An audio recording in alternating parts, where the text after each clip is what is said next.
Huwag po kayo umiyak. Ayan ako. Umiyak na si Papa. Sa vlog ka na bala. Dumalaw lang po ako sa inyo. Umiyak si tatay. Mangutang ka. Kahit saan ka. Nangihingi na lang. Nakakahiya. Lalo paglapit ko na sa anak mo, wala rin mabigay. Dadaingan ka pa rin.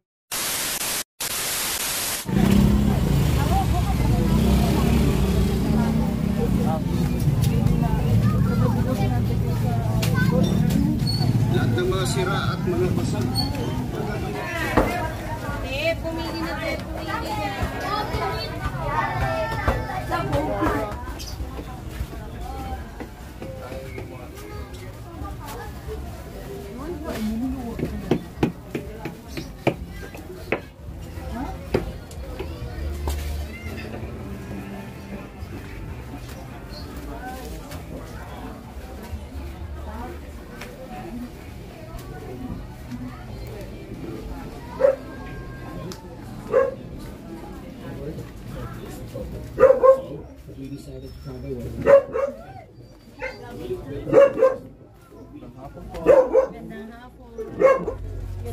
Magandang hapon. Malit ng bahay namin.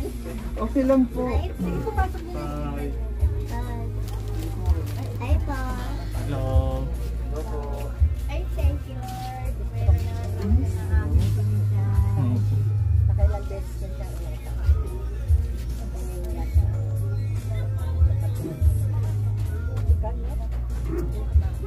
Liit lang sa bahay namin, ah. Okay lang po. Pasensya ka na, ah. Nakakakita naman siya. Kaya lang hindi siya gano'n nagsasalita. Bilang lang yung sinasabi niya. Kumusta? Ilang taon na si tatay? 66 po. 66? Opo. Kayo po yung Asawa. asawa niya. Anak Tapos, kayo po yung nag-request? Opo. Yung taga- Opo. By the way, ako nga po pala si Sangkay, vlogger. Kaibigan ni Namar. Po. Ano pong nangyari kay tatay? Na-stroke siya. Na-stroke? Parati siyang na-stroke. Pang ilang beses na? Marami na po yung MRI niya. Halos marami na ugat sa ulo. Sa brain talaga yung ano niya. Itong last po. Pero, nagagalaw? Hindi po. Hindi Yung na. left side, yan ang naapektuhan na po. Huwag po kayo umiyak. Ayan ako. Umiyak na si Papa. Sa vlog ka na bala. Dumalaw lang po ako sa inyo. Umiyak si tatay. Ilang taon na po siya naging ganito? Anong unang stroke niya, nakapag 6 years siya. Yung parang, yung lakad niya. Yung ano lang, yung mild lang. Yung nakakalakad siya pero talagang stroke. Yung tabi nila. Yung half body niya. Yung left talaga. Tapos nung natake uli, parati siya. Tapos itong last. Mataas yung kanyang BP, dugo. cholesterol or Hindi po. sugar. Talagang sa Pero sa ulo. brain niya. Pag-iisip, stress, kaya sa ulo siya na Pero yung mga vital niya, okay naman. Lalo yung sugar niya, hindi naman. Nakahiga na lang si tatay. Oo, hindi siya naman. Buti hindi nagkakabid sore. Inaano ko naman parati. Pag umaga, yung ano nyo. Nakakaintindi naman. Opo, Hindi lang nakakapagsalita. Malinaw naman. Ano po yung pagkain ni tatay? Naka-NGT siya. Ensure po. Talagang sinabi ng doktor. Opo, kasi ang ensure, nagatas, ando doon na, kompleto na po yun. Inano ko na nga po kung pwede na alisin kasi ang hirap naman insurance. Pwede naman po yun kasi sa yung mga pinupuntahan ko po, mga ganito rin, mga bedridden na mga bata, ang ginagawa po nila, hinahaluan. Oo. Si tatay okay lang po yun haluan kasi matanda naman na po siya, unlike sa mga bata na naninibago. Naninibago yung mga bata pagka hinahaluan. Yung nung minsan nga iniba ko ng gatas, kinabaga. Normal po yun na magaganon kasi nag-a-adjust po siya. Nag-a-adjust, opo. Pero pag nasanay na po siya, okay na po yun. Papapalitan na naman namin kasi marumi na yung engine. Hindi po kayo marunong? Hindi Dapat matuto po kayo. Hindi po, sabi po ng doktor namin, doktor talaga raw Hindi po sa mga bata na mga ano po na sila na mismo bumibili ng ganito. Pero dapat po yung malambot. Ayan po. Yan, kasi masakit po yan. Masakit po ito pagka yung matigas. Dapat yung malambot yung ginagamit. Opo, yun nga po. Ano pong work ni tatay dati? Mekaniko siya dati. Ilan po? Maraming alam. Karpentero, marami. 5 po sila. Pero may mga asawa. May mga asawa. Kayo po, anong kinabubuhay? Dati naglalabada ako nung siya stroke na. Ayan. Ngayon po nag-pandemic, halos wala na akong Wala gawa. na, dito na rin po sa bahay. Kayo na lang po nakatutok sa kay Oo, tatay. pagka minsan tinatawagan lang ako ng amo ko. Kaya minsan isang Paano nabubuhay? minsan bibigyan ako ng mga anak ko, ganyan. Tapos lalapit din ako sa mga, lumalapit ko ako sa mga SWD, mga ganyan, lumalapit ako. Pero at least kahit pa paano magandang katawan ni tatay. Yung talagang inaano kong oras. Hindi na po siya nakakakain ng matigas. Talagang laway nga niya, nahirapan siyang lunukin. Parati siyang nasasamid. Masama daw.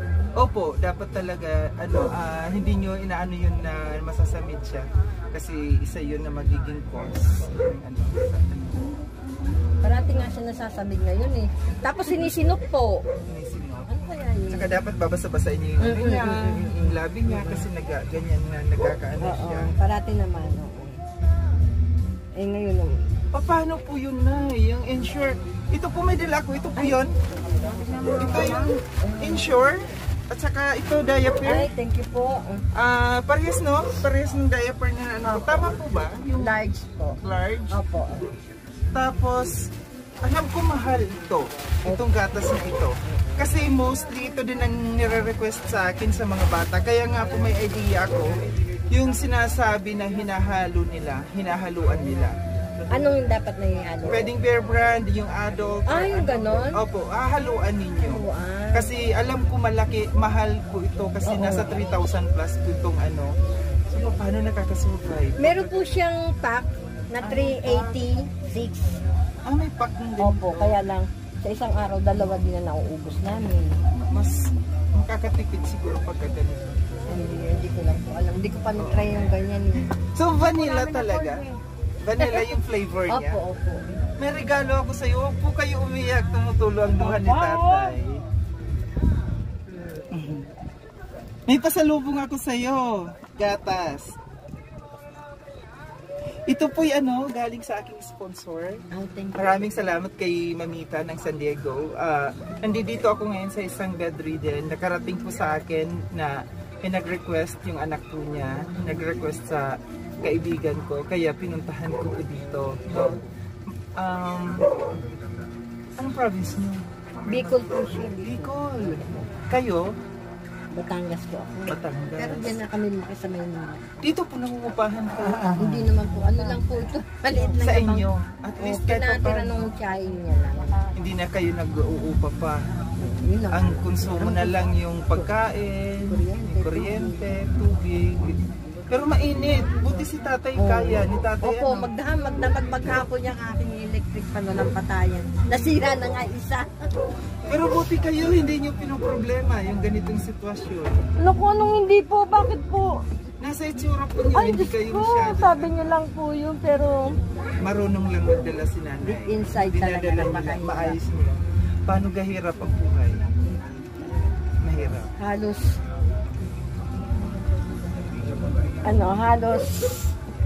mangutang ka.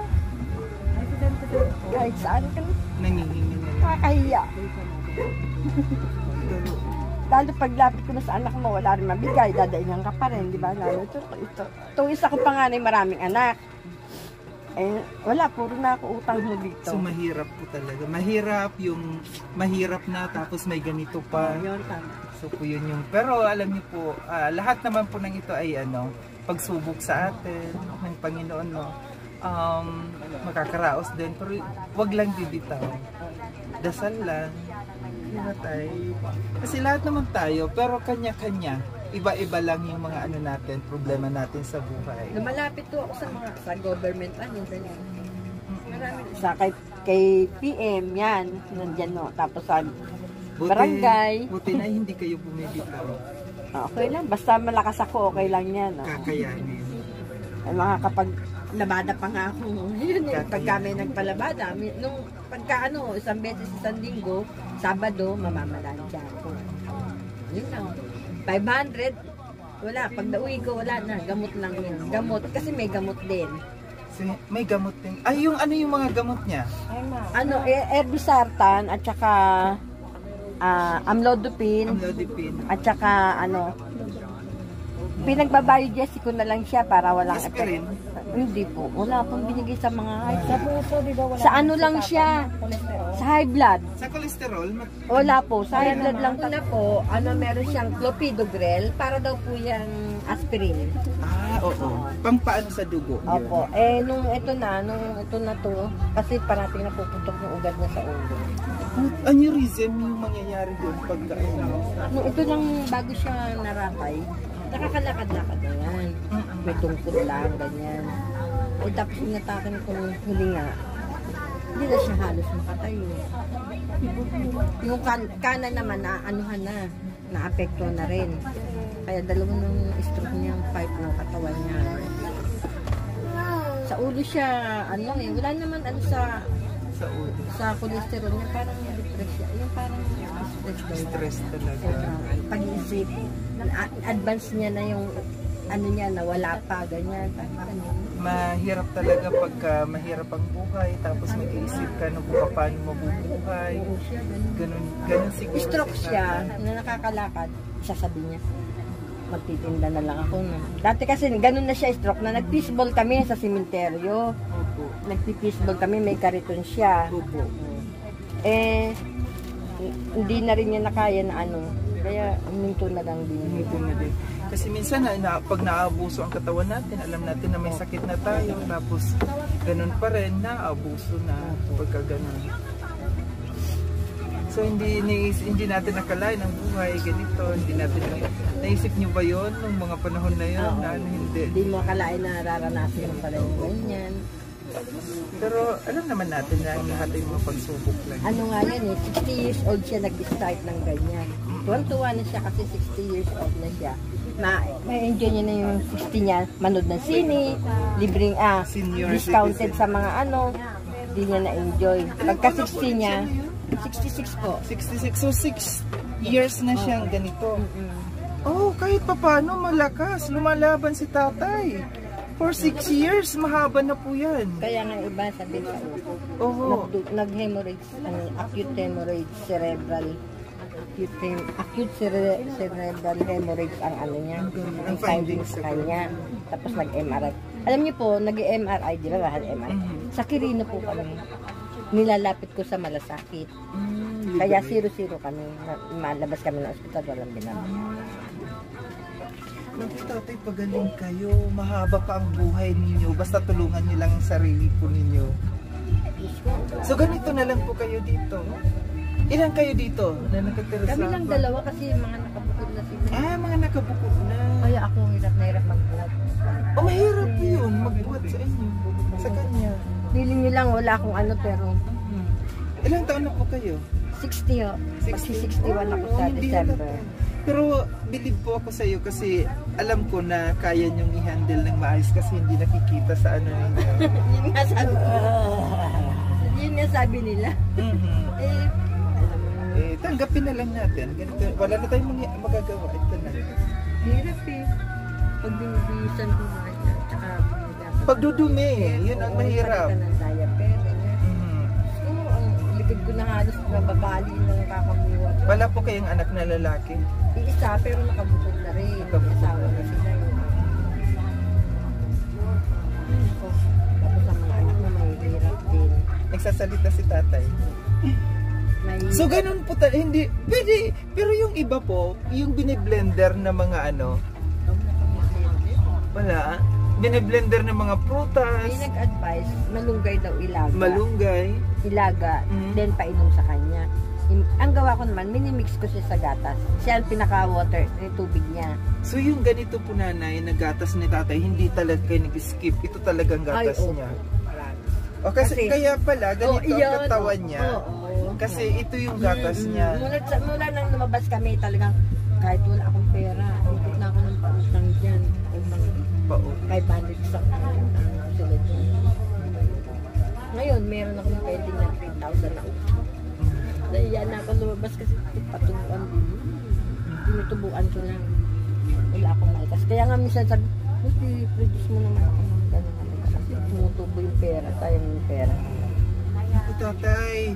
So maraming salamat, Nanay, na ako'y nakarating dito sa maraming inyo. Salamat din. At ito, salamat sa aking sponsors. Pasalamatan lang natin. At saka si na Mark. Oo nga po. Thank you very much po sa mga tulong na binigay niyo sa amin. Malaking bagay na po yan. Hindi lang po halata sa akin, pero...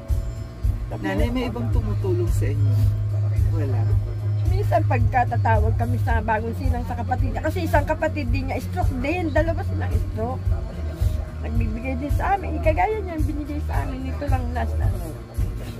Bibigyan din kami. Eh, siyempre, di mo naman parati tatawag kami. Nakakaya, may sakit din. So, ganun po. Minsan sa mga anak ko, tatawag. Hinihan mo sila. Ganyan. Eh, minsan sasabi, dadaingan ka rin. Lalo na sila. Salamat. Ito, kahit pa paano, sana makatulong, no? Kahit pa paano. Pasensya na. Kunin ko, ha? Opo. Ay, ito po talaga ang sinadya ko pumunta dito para makatulong. Kasi ito po talaga ang ano ko, charity vlogger po ako. Tumutulong po talaga ako sa mga ganito. Ito yung priority ko, yung mga bedridden na ganito. Lalo't lalo na yung mga mahihirap talaga. Yung karamihan, mga bata ang naano ko. So, wag po kayong mag-alala. Dasal lang. Lahat ng problema natin may solusyon. Makakaraos din po tayo. Sabi ko nga pag bibili nga ako ng pagkain ko, 20 pesos lang, okay na ako kanin ulam. Mas mahal pa. Second. Sabi ko, okay lang. Kaya ko naman ang katawan ko. Salamat po muli. No, salamat. Tatay, pagaling po kayo, ha? Pagaling kayo. Ahaba pa ang buhay nyo. Tulungan nyo lang po yung sarili ninyo. Thank you po, Nanay. Ano yung pangalan niyo ulit, Nanay? Lucy po, Nanay Lucy. Ako po si Sangkay Lolis. Vlogger. Kasama ko po si na Kuya Val Santos Matubang. Yan, mga charity vlogger. Ito po. Kinagat ako ng ano, ng electric fan. Tatay,